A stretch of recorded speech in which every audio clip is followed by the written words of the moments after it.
బ్రహ్మోత్సవాలు రేపు ఉదయం శుభ శ్రీకారం జరగబోతుంది. మహావైభవంగా చేయబడేటువంటి ఈ ఉత్సవాలకి రాష్ట్ర ముఖ్యమంత్రి వర్యులు శ్రీమాన్ రేవంత్ రెడ్డి గారు స్వయంగా విచ్చేసి స్వామివారికి పూజా కార్యక్రమాలు నిర్వహించుకొని స్వస్తి వాచనాన్ని ప్రారంభిస్తారు. ఇది నిజమైన స్వస్తి వాచనం. ప్రారంభింపబడేటువంటి ఉత్సవాలు, అలంకారాలు, స్వామివారి యొక్క వైదుష్యాలు ఇవన్నీ కూడా లోకోత్తరమైనటువంటి వైభవంతో జరుగుతాయి. అటు సంగీత, సాహిత్య, ధార్మిక సమ్మేళనాలు జరుగుతాయి. ప్రధానమైనటువంటి ఘట్టాలు 17వ తారీఖు స్వస్తి వాచనము, 18 స్వామివారి యొక్క కళ్యాణ మహోత్సవము, 19 దివ్య విమాన రథోత్సవం. ఇవన్నీ కూడా శ్రీ పాంచరాత్ర ఆగమ శాస్త్ర యుక్తముగా భగవద్ రామానుజ సాంప్రదాయ సిద్ధంగా లోకోత్తర వైభవంతో జరుగుతాయి. భక్తులందరికీ ఆస్థానం వారి పక్షాన స్వాగతం, సుస్వాగతం, స్వస్తి. లక్ష్మీనరసింహస్వామి దేవస్థానము, యాదగిరిగుట్ట, యాదాద్రి భువనగిరి జిల్లా. ఈ సంవత్సరము 11/3/2024 నుంచి 21/3/2024 వరకు ఈ దేవస్థానంలో స్వామివారి బ్రహ్మోత్సవాలు జరుగుతాయి. 11 నాడు ప్రారంభ తేదీ, 17, 18, 19 3 రోజులు ముఖ్యమైనటువంటి దినములు.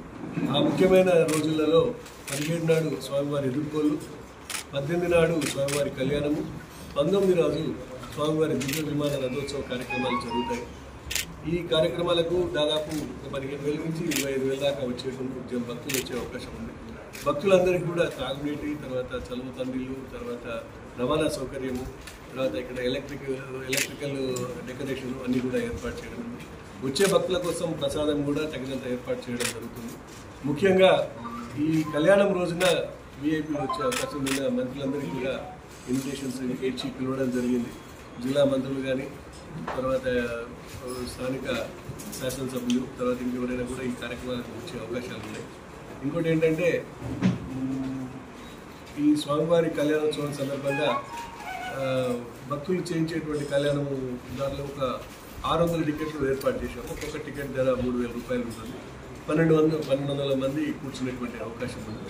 అదే డయాస్ మీద వీఐపీలకు, వీఐపీలకు, ప్రెస్ వారికి అందరికీ కూడా జాగలు ఏర్పాటు చేయడం జరిగింది.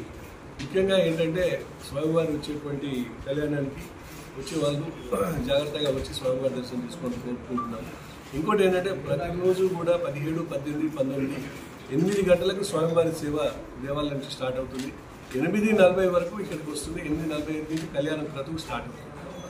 సో కళ్యాణ క్రతువు అయిన తర్వాత మళ్ళీ తిరిగి స్వామివారి లోపలికి వేయించే కార్యక్రమం జరుగుతుంది. లోపలికి పంపించే కార్యక్రమం. లాస్ట్ రోజున శతకటాభిషేకం ఉంటుంది, చక్రతీర్థం ఉంటుంది. చక్రతీర్థం తర్వాత శతకటాభిషేకం ఉత్సవం కూడా ఉంటుంది.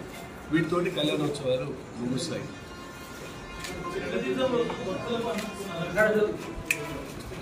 జనరల్గా దేవుడు చేసేటువంటి కార్యక్రమం